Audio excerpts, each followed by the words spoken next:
अस्सलाम वालेकुम। सिंधी बूटी ओरिजिनल मिरर के ड्रेसेस लेकर आए हैं गुलामत लॉन के ऊपर। चल के फ्रंट से एक्सप्लेन करें। फुल जाल पे सिंधी बूटी और मिरर का वर्क हुआ है, गले पे भी हैवी सिंधी बूटी का वर्क हुआ है, फ्रंट पे फुल जाल है, देख लिया आपने।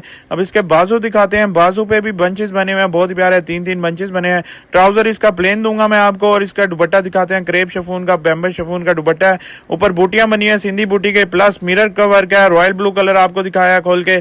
अब सारे कलर आपको दिखा देते हैं, जो चाहिए आप स्क्रीनशॉट लेंगे, व्हाट्सएप पे मैसेज करेंगे या इंस्टाग्राम पे। रॉयल ब्लू, येलो मस्टर्ड आ गया, ब्लैक कलर आ गया, बॉटल ग्रीन है, गाजरी पिंक, लेमन, पिस्ता, फिरोजी, देख सकते हैं सारे कलर एक से बढ़कर एक है। प्लम में है, पिक्चर भी प्रोवाइड कर दी जाएंगे, आपने सिंपल स्क्रीनशॉट लेना है, इंस्टाग्राम पे मैसेज करना है, आपको एक्टिव जवाब दिया जाएगा या व्हाट्सएप पे। दुआ में याद रखा करें, हमारे टिकटॉक को फॉलो लाजमी किया करें, शेयर लाजमी किया करें। ओके, अल्लाह हाफ़िज़।